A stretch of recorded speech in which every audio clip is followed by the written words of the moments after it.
Hey, how's it going? Today we're going to talk about some interesting stuff. One story in particular about a daredevil. He went 62 stories up and then he, unfortunately, we'll see in the rest of the video. What would you do if you're on top of a skyscraper? I remember going to skyscrapers in New York. I felt uneasy even when there was a window pane in front of me. I heard a story where one person was testing how strong the window was to show his other employees. He jumped into it and then he plummeted. Anyway, let's get on with the story. Today we're going to talk about Wu Yongying, who is a 26-year-old daredevil from China. He made a living creating viral videos through undertaking hair-raising stunts and sharing them with his online following. The thrill seeker posted stomach-flipping footage of himself hanging off treacherous tall buildings and structures, gaining lucrative sponsorship deals as well. Sorry, hiccups. It got me scared of the story itself. He was referred to on occasion as the Chinese Superman. By the end of this, you will see that he did not appear to be Superman since he did not fly, unfortunately. I've been pioneering on rooftop movement of the country.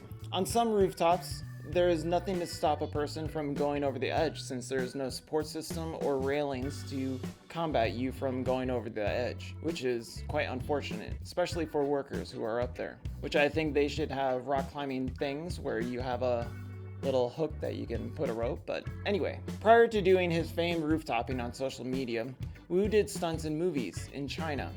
It's unclear when he stopped, which please let me know down in the comments what movies he might have been. I couldn't find that information. He wowed crowds and charmed his online following by doing a series of insanely risky stunts. The daredevil specialized in rooftoping, which is where you free climb a skyscraper, to say at least, without any equipment.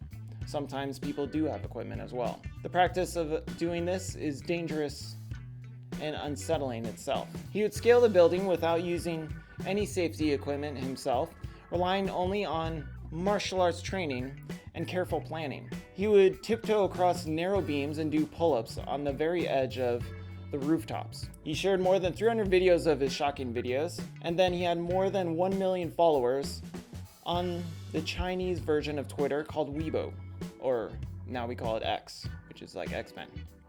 Wu filmed his death, unfortunately, in November of 2017 when he was capturing an extra risky stunt.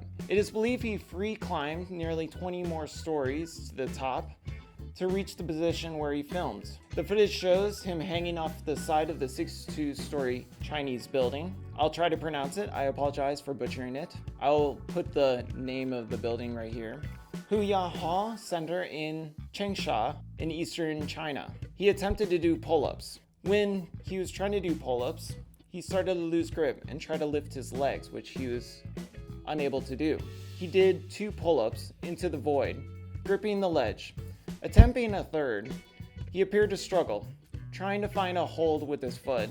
A small sound resembling a whimper was heard on the video. Wu appeared to be struggling in the video doing the pull-ups since he was losing grip and also losing his muscle strength.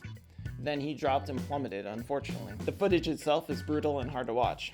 His fans were puzzled when he hadn't posted any videos for a month and only learned of his death from his girlfriend at the time, only identified by her last name, Fu. She posted a heartfelt message in his honor. She wrote, "Today is December 8th. It makes me think of November 8th, the day you left us and left this world." Police believe Wu fell roughly 45 feet onto a terrace below, dying of his injuries during or shortly after the accident, which is sad to think.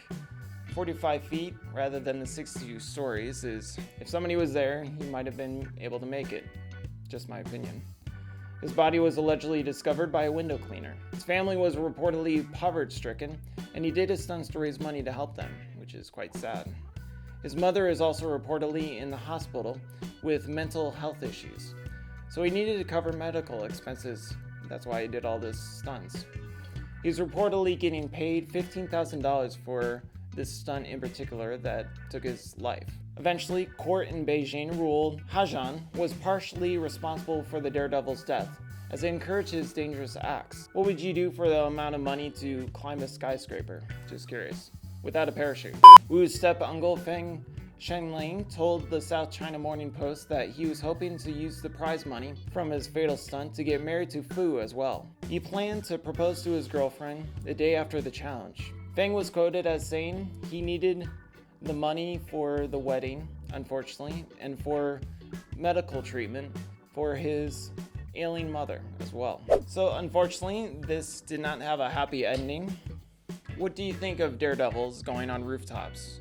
Do you think there should be more parameters of stopping young lads or people going up onto ledges doing all these stunts? And if you do watch these videos of people doing these crazy stunts, what do you think? Do you get the adrenaline? Do you add more views to their account, or do you just go on to the next video? And would you do it as well? Hopefully their family is doing much better, but it's hard when you lose a loved one. So let me know down in the comments if you want to hear more stories upon whatever. Anyway, have a great one. Bye.